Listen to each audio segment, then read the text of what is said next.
Is it finally happening? Is a recession finally coming to fruition that everyone's been talking about? Gas prices have been going up, the cost of food, the cost of living. We've all seen interest rates skyrocket over the last 30 days. In this video, I'm going to be giving you my thoughts about the recession and what it's going to be doing to the housing market, so that way, if you are thinking about buying or refinancing, hopefully you make the right decision with your mortgage. My name is Seanu Uyehara. I'm a branch manager with Loan Depot, helping you finance your homes all across the country, whether you're thinking about buying your first home, buying an investment property, buying a vacation home, or learning how to manage your mortgage and get your mortgage right. You can click the link in the description below to learn more information about how we can help you. And if you have specific questions or you'd like us to give you a second opinion on your mortgage, don't forget you can send me an email and subscribe to my channel, as I drop new videos every single week helping you get your mortgage right. I know the definition of a recession states that it is typically 2 quarters of negative GDP growth, but I think it's safe to say that we've all felt the pinch over the last several months. And needless to say, I don't think we need a second quarter to tell us that we are in a recession. As I mentioned in the beginning of my video, we've seen gas prices increase, we've seen the cost of groceries increase, we've seen interest rates skyrocket. Everything is becoming more and more expensive, and the amount of money that we're making, it's not keeping up with the cost of living these days. In fact, many companies out there have begun laying off people or even putting people on furlough simply because their companies are not making the same amount of money. And I can tell you, being in the mortgage industry, this is a time of year and the season that we all dread, because as you can remember, the last couple of years, every mortgage company was extremely busy. They've had record years, production was up, people were buying homes left and right, and now interest rates have jumped to 6% and even higher in some instances. So you're seeing a big pullback because about 75% of all the business which was refinanced last year has gone away. We've literally lost billions of dollars within the industry that now we've begun layoffs.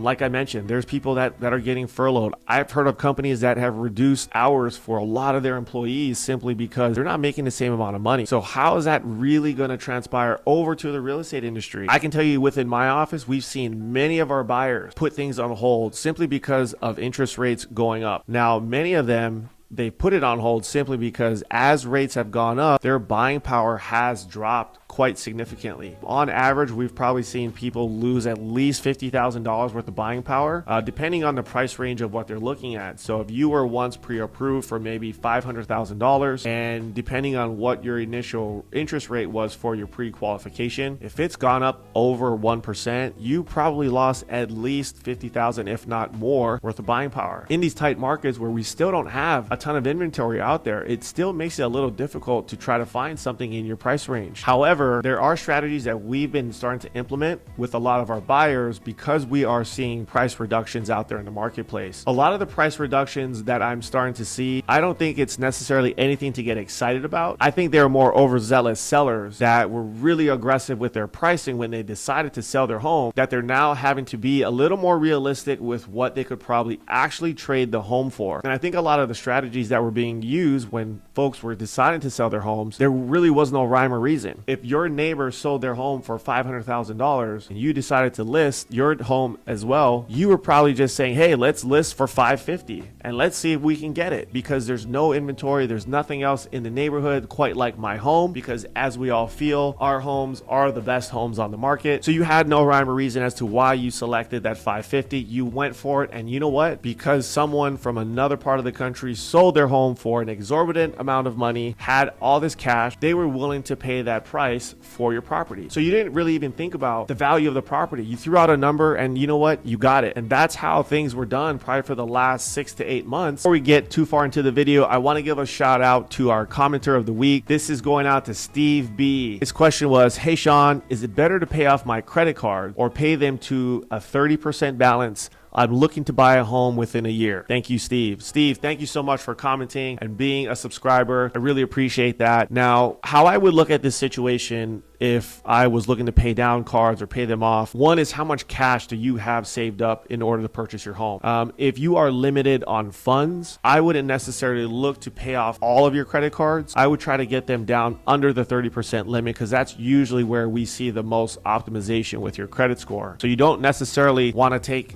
a limited amount of cash to pay down the debt if you can qualify for the mortgage. I know sometimes a lot of our clients that I've talked to, they want to pay off all their debt, have no debt going into buying the property, but that's not necessarily a realistic way to buy. I think you want to take into account all of your debt that you have. Let's just say if you were to pay everything off right now, you don't live your life normally in that sense where you have no debt. So if all of a sudden you do take on debt, you're really going to put yourself in a worse off position, because if your loan officer looks at your entire credit profile and says you have no debt on your credit report, they will then what's called max qualify you for your home loan, which pushes you to the maximum amount that we can get you approved as far as your debt to income ratio goes. And remember, your DTI is based on your gross income. So what happens to your mortgage payment when your taxes come out and now you're looking at a lesser check? That payment's going to be a lot more higher than what you actually thought it was.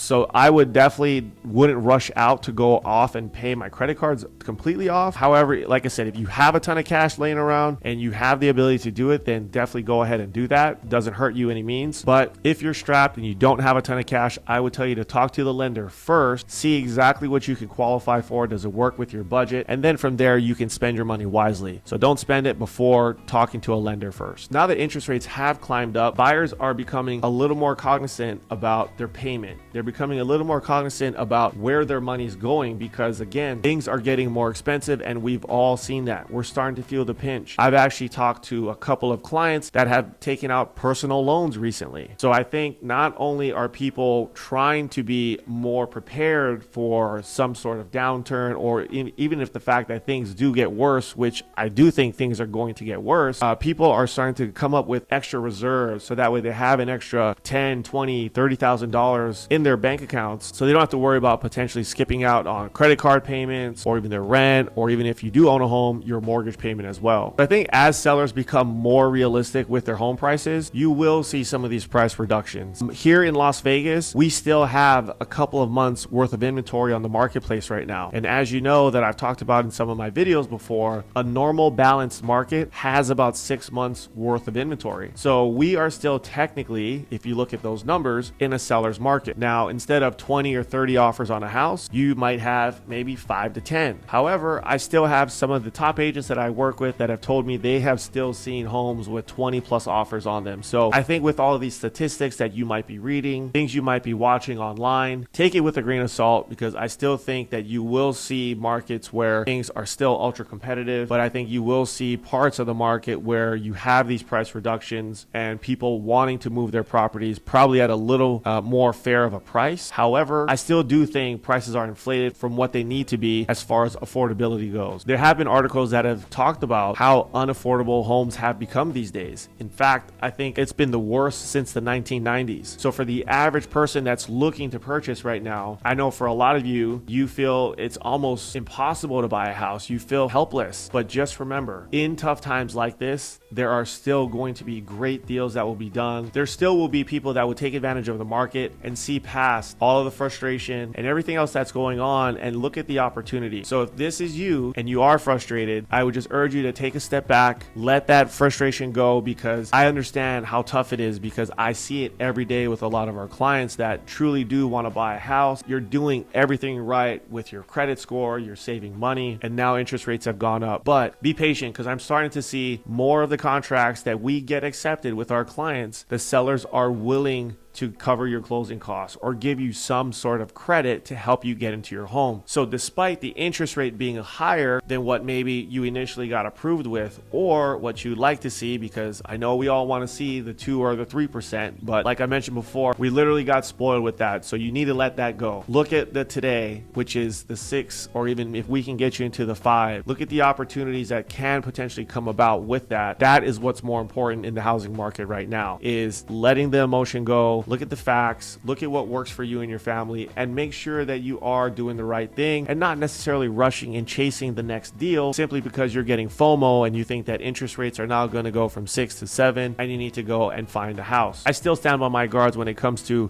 buying property. You need to do what's right for you. Forget what the rest of the world's telling you to do. You need to make sure that your finances work out for what your goals are. And that's why it's really important when you do talk to a real estate agent and you do talk to a loan officer that they are going through these things with with you, because if not, you could be making a bad decision when it comes to buying or refinancing your property. I think the next several months will be just as challenging, if not even more challenging for a lot of us as we go into the ending part of the year. Prices will still continue to correct. I think interest rates, if they continue to go up, it will cause more fear, and I think more and more buyers will stand on the sidelines and have the wait and see type of mentality to look to see what happens in the marketplace. Like I said, prices will probably continue to go down, and I think as we get closer to the end of the year, if anyone needs to sell for tax purposes, you're definitely probably looking to liquidate your homes by that October, November timeframe, so you make it by the end of the year. I think there's a lot of things we all need to consider, but most of all, if you're thinking about buying or refinancing, make sure that you're looking at the strategies that your loan officer is implementing to help you get into your home or manage that debt. You don't want to rush to make a knee-jerk reaction and get yourself put into a bad spot, and then in a few years from now, if we're still not out of this hole with our entire economy, you don't want to be someone who's in a position where you could potentially lose your home. So make the right decisions, do your homework, do some due diligence, and as always, if you need a second opinion with your pre-approval or your home refinance, send me an email. I'd be happy to look at it for you to guide you in the right direction. And as always, thanks for watching, and I'll see you in the next video.